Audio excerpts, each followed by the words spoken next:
It was May 7th, 2018. I had just settled down into the chilly, rustic tea house in Phakting, Nepal.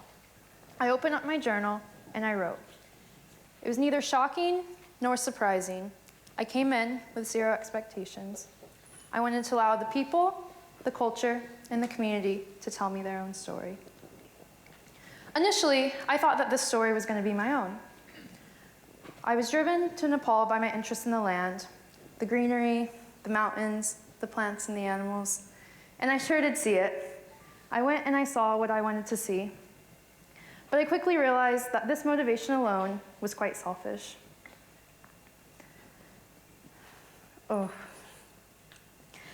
This selfish motivation kept me from seeing what I saw was the real impact of the journey.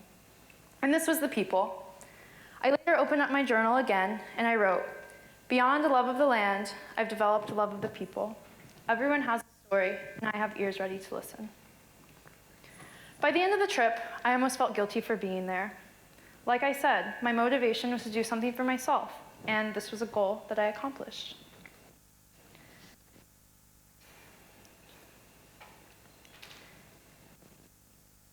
Recognize, though, that the main transformation of the trip cannot come from what I had seen or what I had done, but instead, who I had met and what I had learned. The power of people positively overwhelmed me. In a place that initially seemed so different than my own, I felt an immense sense of oneness. This experience set way to redefine my view of travel. Instead of just continuing to write my own story, I decided that I wanted to find my place in the story of others. So I continued on with this mindset for some time, imagining traveling to faraway places, meeting new people, hearing new stories.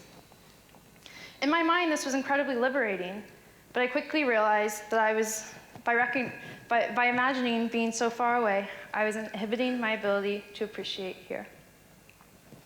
So it was at this moment I realized I, once again, wanted to redefine my view of travel. Where can I start with this? I started by asking myself a question. And that question was, what was it about getting away that excited me so much? My answer was this.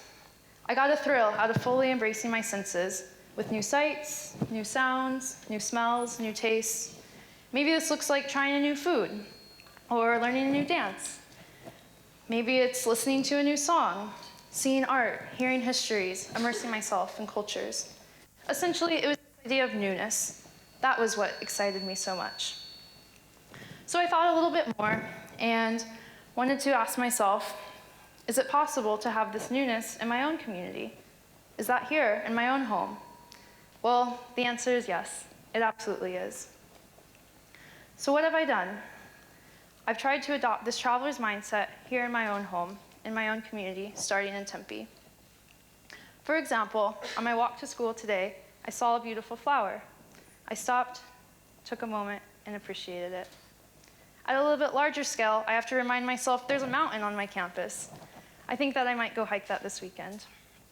Or heck, when my family comes to visit, they love Tempe Town Lake. This is a place that I can enjoy too. In this area, we have incredible local farmers, artisans, artists.